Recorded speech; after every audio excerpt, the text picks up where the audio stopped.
Active Investor here, bringing you another independent analysis. This time we're taking a look at ticker symbol KONE. That's Kingtone Wirelessinfo Holdings.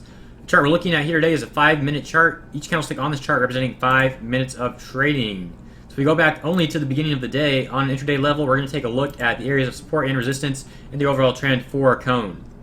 So this thing absolutely killed it today. You can see it ran all the way from about the low $2 area.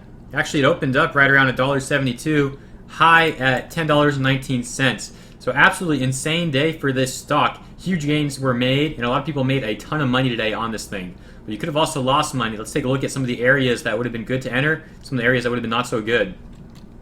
So right out of the gates, we would have been set till about the first 2.5 hours of the day. This thing was running very steadily all the way up. Had a little bit of pullback here, making some higher lows.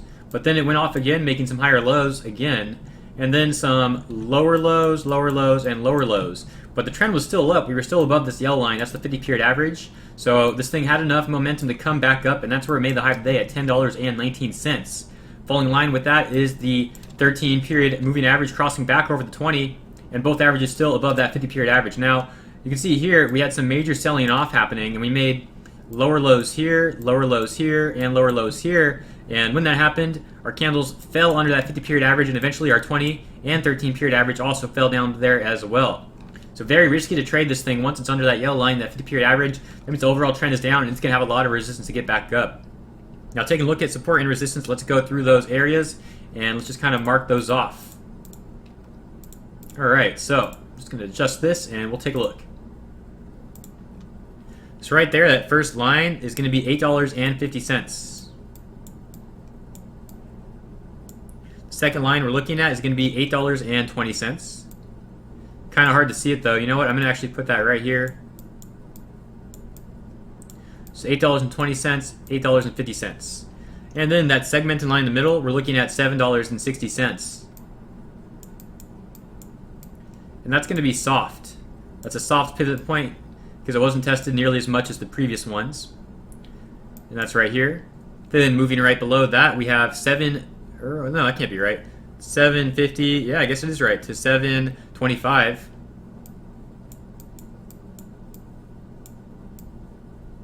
That's this line. And finally, the lowest area of support that we want to see this thing stay above is 684.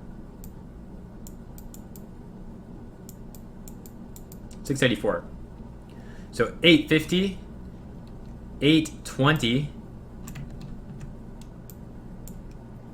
760 soft, 725 hard, 684 hard. Those are the main pivot points that we want to see in order for this thing to keep channeling up here in this high area. Otherwise, if it breaks 684, then we might see it fall all the way back down to somewhere around the $4, $4.50, or $5 area. But if we can keep trading between $6 and that high of $10 and see a potential breakout even further from 1019, we need it to stay in this range at the very least. Obviously, the higher in that range, the better. You can see here when it broke down, it did manage to come back up. That's only because we had a ton of volume come in, and people really wanted to pump this thing up a second time. But once it tried to come back again over here, it struggled very hard, and then here, just not quite happening. After hours trading is going on here, and you can see the volume is pretty insignificant, so I wouldn't really count these trading areas in that much. Really, we closed right about, let's see, that'd be right around $7. So anything can happen after hours. You know, we need to see what it does tomorrow, and those are the areas that we want to see it stay above. So be careful if it stays. If it breaks 684, it could be a good short.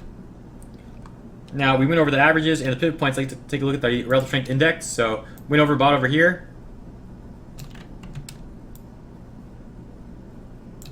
and went over, bought here. But after hours, it is a lower area indicating a downtrend, but after hours, so take that with a grain of salt. Let's take a look at where we went oversold, since that was both during the trading period. So oversold here, and then we went oversold on that candle. So pretty much the same area, interestingly enough. And the fact that we went oversold way up here and way up here indicates that the trend wasn't really down, and that is definitely falling in line with the fact that even though we fell down, we stayed above this 50-period average, and we had enough momentum to push back up and make that high. But if we don't, push back up to that $10 area, the next oversold point, no doubt in my mind, will be lower than this one that we just took a look at. Next oversold point would probably be somewhere in this low channel between 684 and 725. So let's see what it does tomorrow. Once something runs this much, it is pretty risky, and it probably is done, but definitely worth at least keeping an eye out for. Even if it pulls back a lot, you could find a nice bounce play off that, or a good short. So plenty of opportunity to still make money on this if you missed it today. Just a bit more risky, so be careful. If you guys enjoyed this content, please subscribe, give a thumbs up, and we'll see you in the next video. Have a good one.